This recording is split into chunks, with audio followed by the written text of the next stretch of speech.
আর বল ভাই কারণ কি খবর? আরে ভাই নদী ভাঙি যাচ্ছে এখন। আরে লে ও তো দেখাইলে কিছু উপকার হয়। হ্যাঁ এই জন্য কাটি দোষ। হ্যাঁ এগুলো কাটি ফেলানছে। আর কাটি নদী ভাঙি যাচ্ছে না কাটিয়ে কি করে? নদী ভাঙি যাচ্ছে।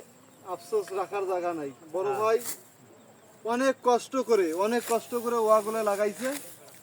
আজকে অনেক কষ্ট ওয়াগুলো লাগানোর পরে বাধ্যতামূলক নদী ভাঙ্গনের কারণে আজকে ওয়াগুলো নিজে হাতে উনি কাটতেছেন। ওনার যে জমিগুলো অনেক জমি কিন্তু শেষ, উনি একবার শান্ত হয়ে গেছে। আমার জানা মতো ওনার প্রায় 20 বিঘা মাটি, 20 বিঘা প্লাস হবে। উনি এখন সর্বশান্ত। এভাবে কেটে কেটে নিয়ে যে বাসায় নিয়ে যাচ্ছে, গরুকে খাওয়াচ্ছে। বাজারে হয়তো বিক্রি করার সময়ও পাচ্ছে না, কারণ এমনভাবে ভাঙে প্রত্যেকদিন প্রতিনিয়তই বিঘাকে বিঘা জমি ভেঙে যাচ্ছে এভাবে।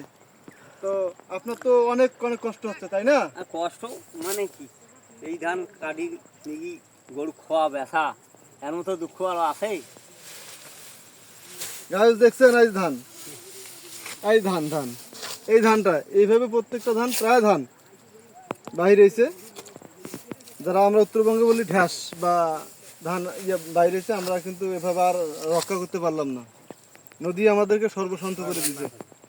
তো সবাই একটু পাশে থাকবেন, শেয়ার করে দেবেন। ধন্যবাদ।